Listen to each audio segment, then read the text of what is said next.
This was actually a request video.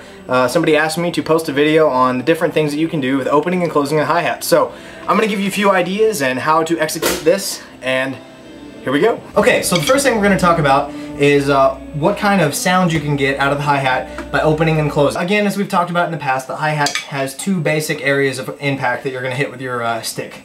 The first area is the edge of the stick, which is more thick and abrasive. The second area is the more middle area of the hi-hat, the bulkiest area of your hi-hat, and you can hit that with the tip of your stick to get a really clean sound. But today we're going to talk about the different sounds you can get from combining open and closed hi-hat sounds. So I guess the best way to start practicing for this is to hit your hi-hat with it open and then close the hi-hat quickly and hit it while it's closed. So I'm going to show you how to practice for this.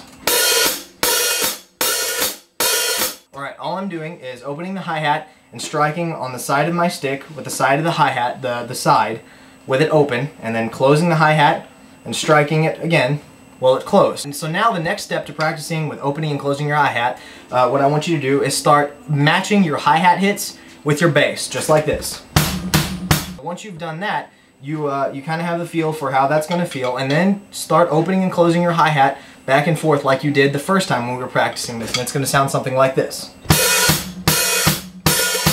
Now that you have that kind of feel going on and you understand how to do that, now start messing around with it in your drum beats. And I'm going to show you different ways that you can apply this and make it sound different every single time. The first one we're going to talk about is fitting it into a drum, an actual drum beat. This is normal 4/4 beat, the very first one you ever learned. Just going to throw it at the very end of the measure. There you go, that's it.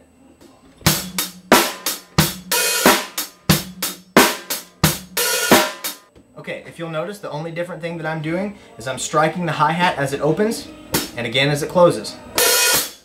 Just like that. So, there's your first drum beat application with a open and closed hi-hat. Now you can start opening and closing the hi-hat more times within the measure, now that you've got a feel for what that feels like. Now I'm just going to do the same thing back to back.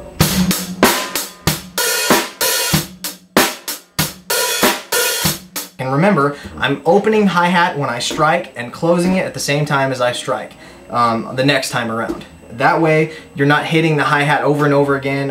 When I first started learning this technique, actually, I would open the hi-hat like this and I would strike it several times before I closed it. It sounds really bad. It sounds like you're slopping around a messy crap load. To keep it really clean, the trick to this is striking the hi-hat as it opens and as it closes on the measure. So once you've done that, now you have a feel of what it feels like to open the hi-hat and close the hi-hat back to back. And you remember, you know, to strike it at the same time as it opens and closes. Now what you're going to do is string this same process over and over and over again so that you have a constant opening and closing of the hi-hat. It's going to sound kind of circusy like, but it's pretty cool, and a few bands use it, like for instance Korn does a lot of this.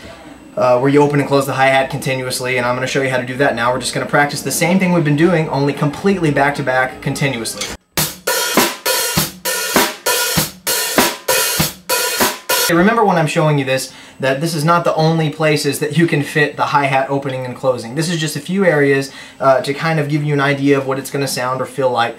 Now we're going to put it at the very end of a different kind of break beat to show you how you can kind of fit this in different areas.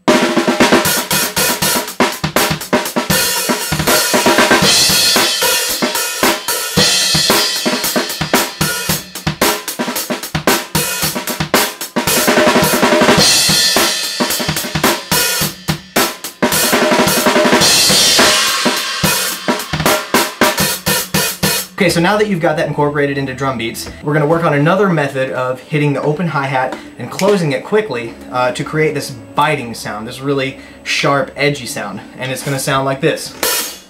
All you're going to have to do is just try and practice with it. Be sure that the hi-hat's fully open, strike the hi-hat and close it off, and that mutes it, so you're going to get like a biting sound.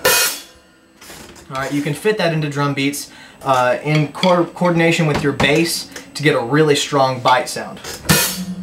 Just like that. You strike the bass at the same time as you strike the hi-hat with it wide open, and then you clamp it off, and it sounds kind of like a quick bite sound.